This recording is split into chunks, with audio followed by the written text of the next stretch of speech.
Hey everybody, this is Karen with Kinetic Karma. This reading has been a trip. I was doing a pick a card reading yesterday, and I got through part 1 and 2 of group 1. There were 3 groups.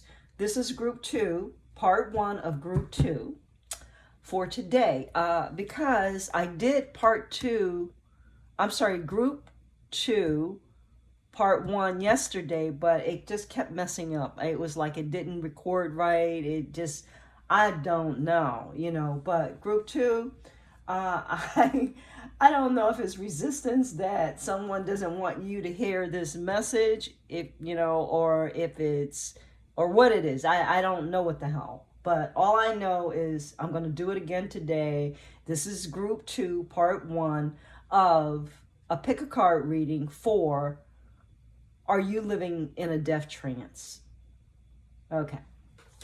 I'm Karen. This is Kinetic Karma. Welcome. Thank you for coming to the reading. Please click the like button and subscribe to the channel if you haven't for future readings. I appreciate it. Thank you. So, the first card that we have for your group 2, is free will, sovereignty, independence, free spirit. So this is the central theme around Are You Living in a Death Trance? And it says, one of the ironies of the vampiric life is that many of us who have become this unnatural yet very much alive creature did not choose to become this way. We were turned, created, transformed, and often against our will. So, group 2. Is there something that you are allowing in your space against your free will that has manifested in your life against your free will that you didn't know? Perhaps someone did something on the down low, and you had no clue, but yet you bought into it because you didn't know. So I'm going to stop right there and continue the reading. We were turned, created, transformed, and often against our will. And so we wish to speak to you through this card of sacred nature or of free will, of consent. There are those who walk among you who may call witches, and within their laws is one which is to do with consent and consciousness that must come with the casting of a spell. This casting that we do, this spell of the most ancient kind, must be carried out with consent or because of circumstances that impel this transformation. Your free will and the free will of others is sacred. If one is taken and transformed, a dreadful bond is created, and one which must be paid for, most often with pain. For to transgress the wishes of another is against the laws we have developed to keep us from falling too deeply into an abyss of depravity and cruelty.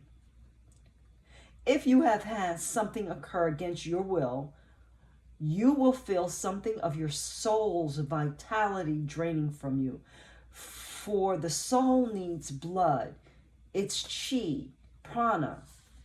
It may be unseen, but the angels can glimpse it, as can those of you with preternatural sight. Don't ask me what that is. Free will is as sacred as a sacrament in the church, and to you, this is very important at present. If one has stolen fragments of your soul through the imposition of their will upon you or your own strength, let me start over. If one has stolen fragments of your soul through the imposition of their will upon your own, strengthen your will at this time. I'm going to say that again. Strengthen your will at this time. Do not go with the flow, as they say, for this is an energy imposed by culture or by another soul who loves to have the energy of those who follow them at their disposal.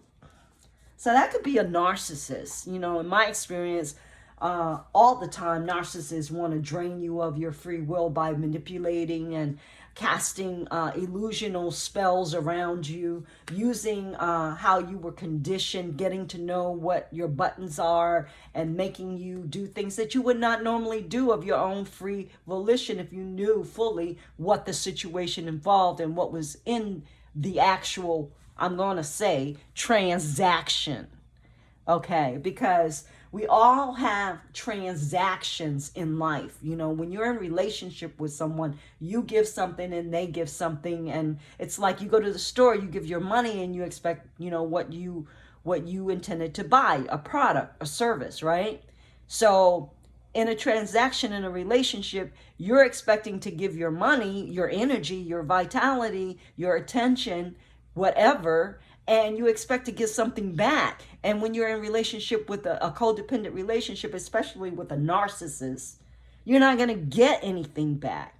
You're going to get an illusion of something back, but it won't be any real thing that you can put your hands on. You're just going to go deeper and deeper into an abyss of transactions of you giving your energy and them taking it. And that's what it's about. You know, so maybe it's something like that. I don't know. You know your life.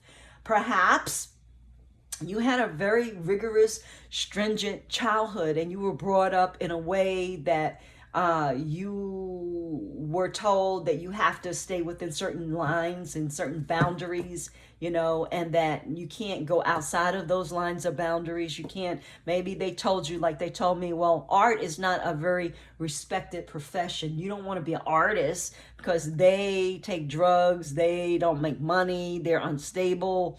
Where you want to be an engineer. So you went and you became an engineer, but that's not where your heart is. That's not where your passion is. Maybe you're in a job that you don't love. Maybe you're slowly allowing your life force, your vitality to seep out in some other way that is because you think you're getting something, but really, when you really look at it, when you really take the clothes off of the emperor, ain't much there. Ain't much there. I'm sorry. Let me go on. The blessing of this card is, you know now that to do something against your free will or another, to withhold or conceive or take from another what they need to make a full decision. And that's the key. They take away, they'll tell you a part truth, but they won't give you the whole truth. So you don't have all of the facts in order to make a good decision, a full decision. So that's a sin. When people withhold parts of information from you, when you need to make a determination and they intentionally withhold, that is a sin. That is not giving you a even playing ground. And when one steals this right from another, a bond is developed between the two. Perhaps not immediately, but reckoning will be made and debt will be paid. You are considering how best to respect this right while achieving what it is you wish for in this lifetime. Simply respect this law and all that comes to you will bring great blessings. And on the other hand, if you don't respect the law, then you're going to have great demise. You're going to have great heartache and pain. And not to say that those who do respect the law won't have some kind of heartache and pain, but it won't be because of that. You can trust that.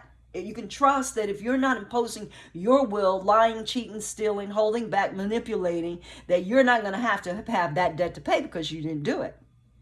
But if you did, then oh well. The curse, the negativity that is created when there is a deliberate and thought out interference with free will or another is not to be taken lightly. And of this, we say, be prepared for the link that comes, and the day the cord of energy will suddenly tug at you. Do as you will, as the wise say, but harm ye none. Something will be taken, but do it for selfish reasons, for the delight of thwarting another's will, manipulating and deceiving, and it will haunt you as surely as any ghoul in a decaying corpse yard. Do not allow this taint to become yours.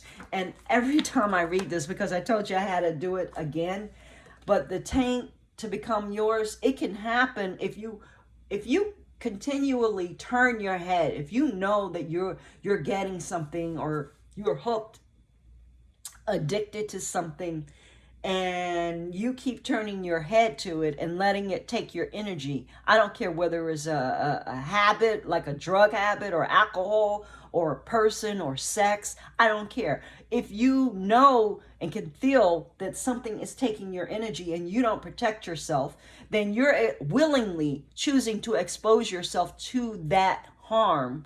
It's going to cause harm on you as well. Even though you're not doing anything that's against the law per se, like you're not the one cheating, hiding, and stealing, but you're ignoring and not protecting your divinity, your divine self. So then in that way, your divine self could be chipped away at, because you give, and you don't receive, so you get weaker and weaker. When you have a relationship where there is giving and taking, there is a restoration, there is a building of both people. When you have a relationship where there is just taking, your ass is going to wind up in a deep, deep, dark pit. And trust me, I know, I've been there. And you will have to find a way to dig yourself out. And a lot of times what happens is we'll start resorting to the same tactics that the abuser used. The same tactics of manipulation, lying, cheating, and stealing, to what we think is get out of the hole. But really, it's only digging us even deeper into the hole. And we're pissed off on top of it. Okay? So, like the book said, it's nothing to be played with. You could be in this death trance where you're allowing, or unknowingly someone is doing this to you. But when you hear this, the next time that a vampire or a leech or a bitch, if you want to hear me talk about it, comes to you and tries to take your shit, tries to take your power, then you'll know, because you have been aligned with the vibration that I'm putting out here. And it's going to be like a freaking alarm clock. It's going to go off. Ding, ding, ding, ding, ding. And you're going to say, oh, shit. I need to stop this now. I need to turn this around now. You may already know, you may already have that feeling as you're listening to me. I don't know. I certainly hope that you do. Because to stay where you are is to live a death. You're slowly dying because someone is slowly taking your life force and draining it and not giving back. So what kind of life is that? I don't know. It's not the one I wanted to live. It took me a long time to understand that. It took me years. I am in my 60s, and it took me years to understand that this was not the fucking life that I wanted.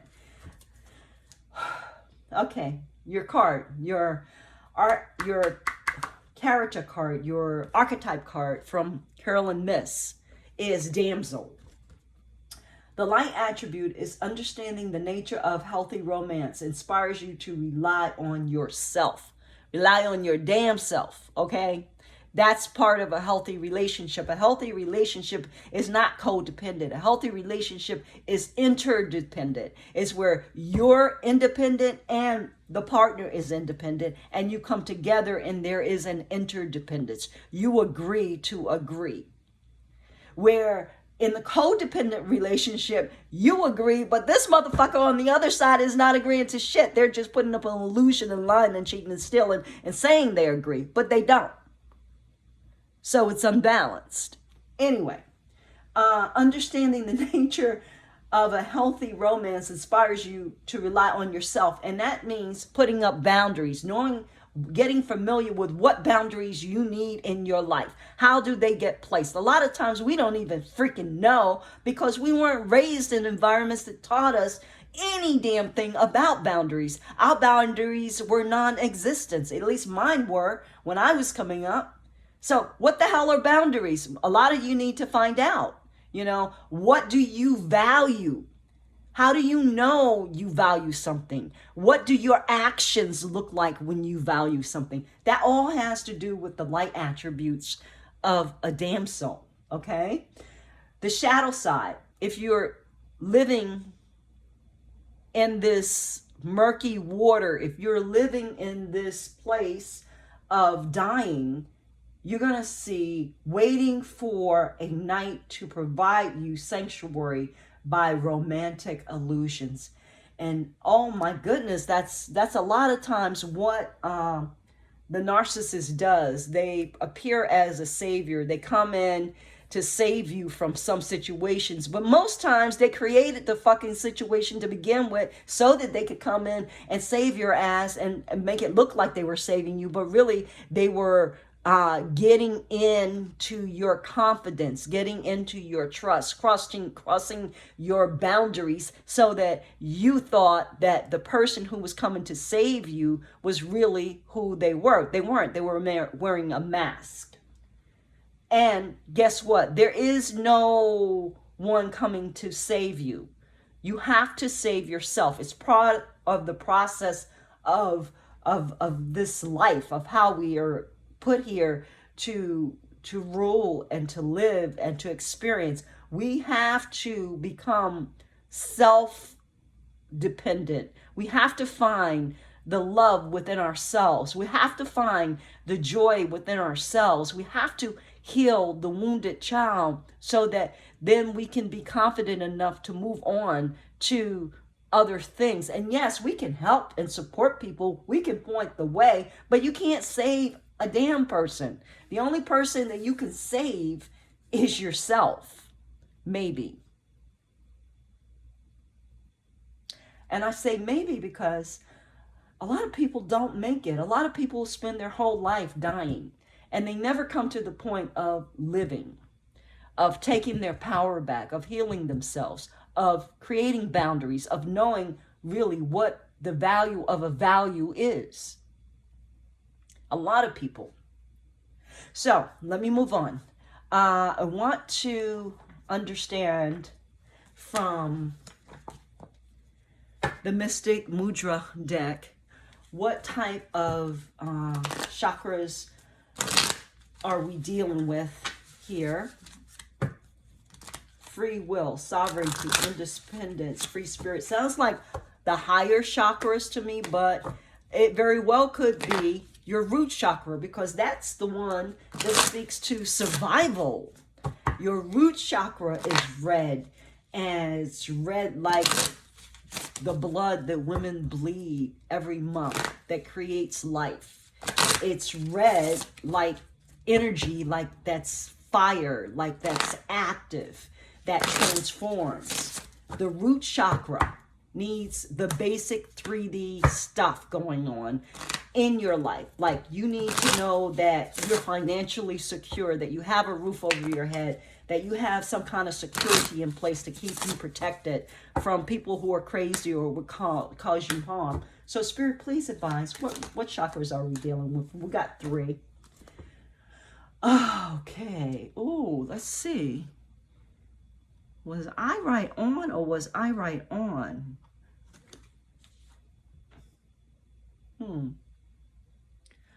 Okay. So we've got 2 root chakra cards that came out. This is the root chakra. And we've got 1 solar plexus chakra card that came out that was upside down. So I would advise you to pay special attention to that one, but I'm going to read all of them. The root chakra, the pose, so they give poses too.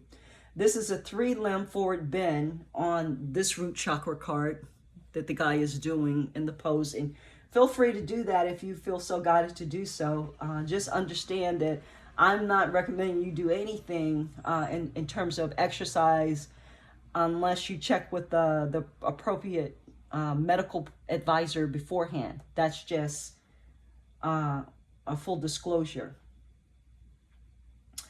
The mantra, I am blessed. I am blessed. I am a blessing to the world. Wow. I am a blessing to the world.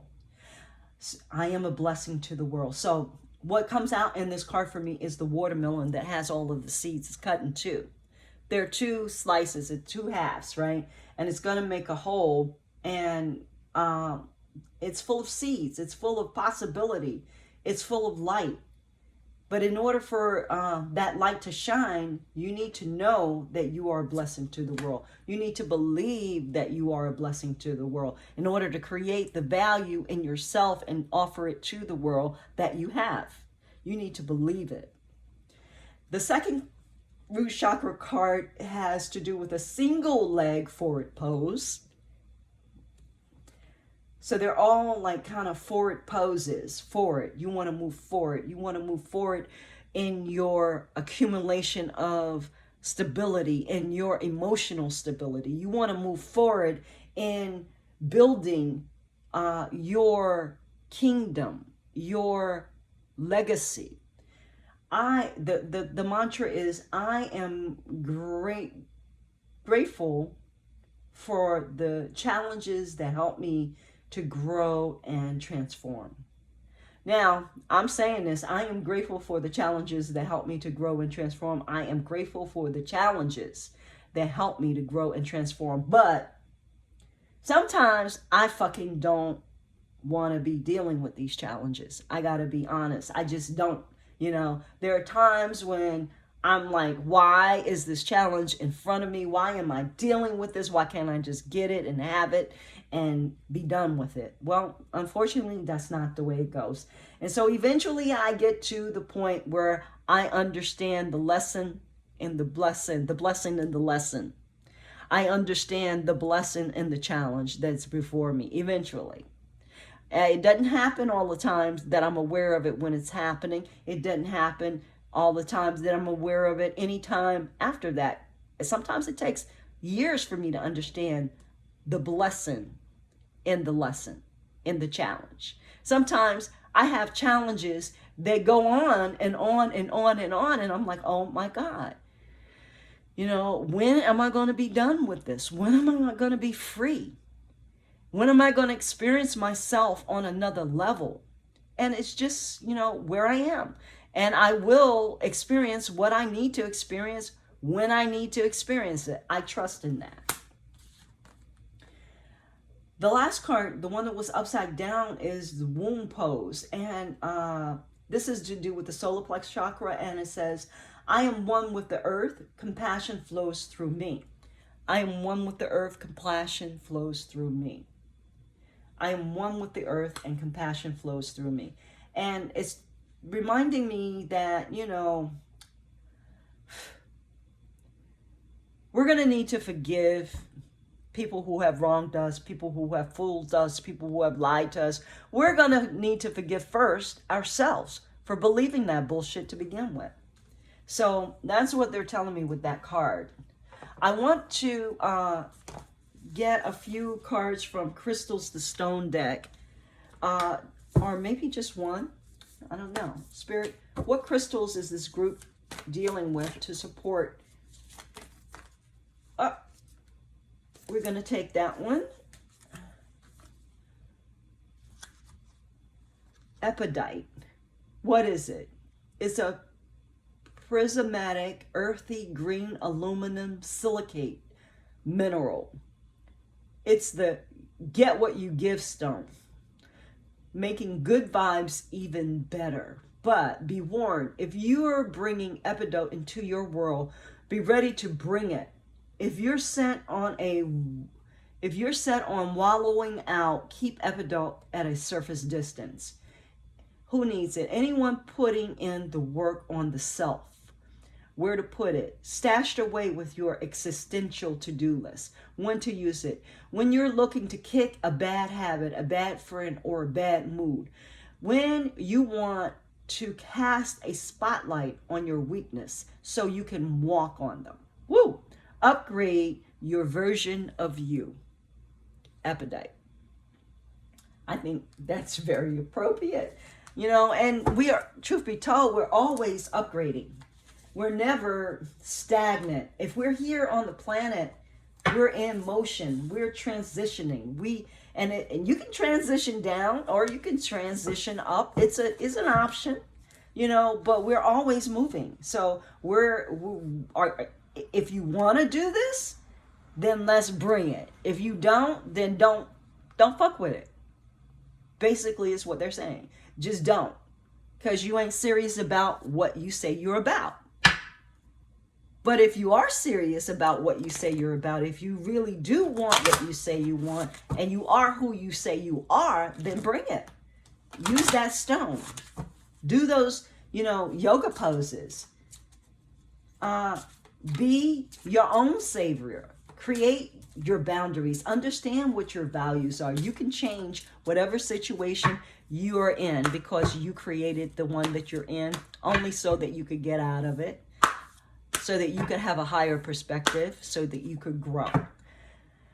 Whew, there may be a Virgo in Group 2's life. Okay, service to others, responsible, hard workers. There may be that you're Virgo, you have Virgo prominent in your chart. There's someone that you're dealing with that has Virgo. But what about Virgos? Virgos are very tedious. They're very particular. They're very neat. They're very organized. If I wanted to hire someone to be my assistant, I would hire a Virgo because they get shit done and they're real orderly and they'll help me stay organized, which is one of my challenges. Okay? And that brings to mind something else. We're not trying to be perfect here in any of this reading or any of these goals that I'm saying or suggesting. It's not so that you could be perfect. It's so that you could ascend to a higher level of experience and being, so that you could widen the space of who you are presently from point A to point C.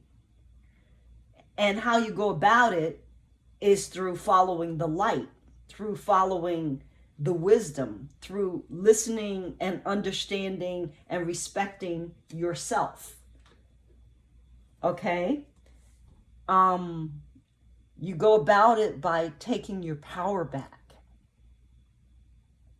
So I want to do a few cards. Oops.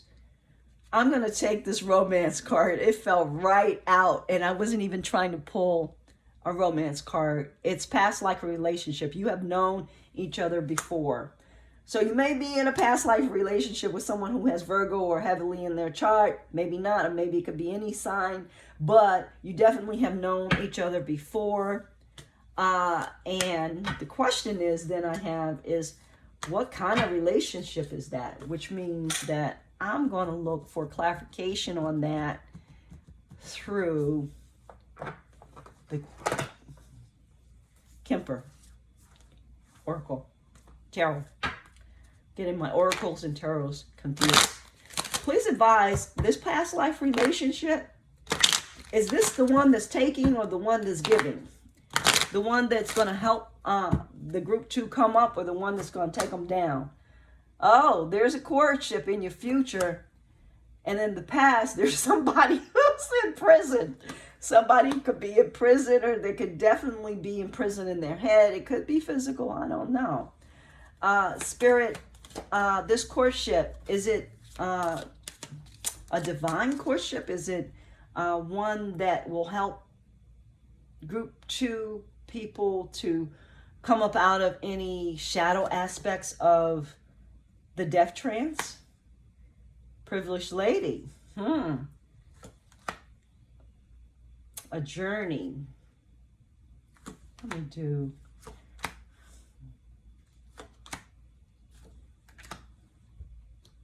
Okay.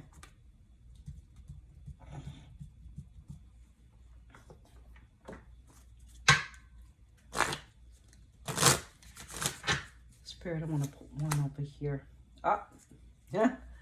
This is the one. Okay, so what I'm getting, forgiving and learning came out upside down when I put it on the left-hand side. You are releasing and healing the past. Your experiences more love in your present moments. So definitely, this is a new person, and the new person is bringing courtship, privileged lady, family room, and high honor. So you're definitely raising your vibration. You're upgrading your version of you. In the past, there was a mature woman dealing with a freaking courthouse, a journey, and imprisonment.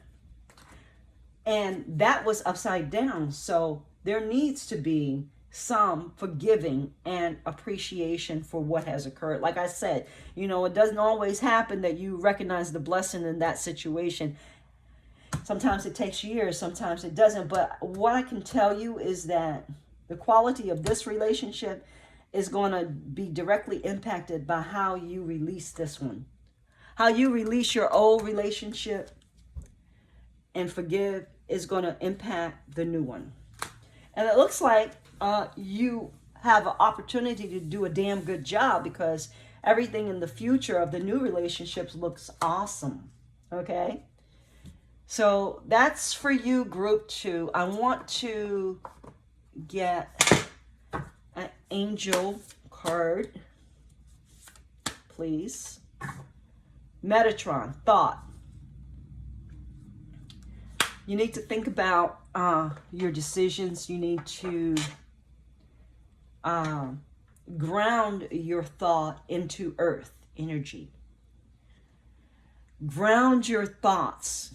Put boundaries and constructs around your thoughts. Understand clearly what it is you want and ground that. Put expectations around what it is you want. Put requirements around what it is you want. Put values around what it is you want. Metatron is the archangel that can help you. I'm not sure that Metatron is an archangel, but he's an angel and he governs thought, and he could definitely help you in this situation. So group 2, I'd like to thank you for coming to this reading. I hope it was helpful to you. Namaste.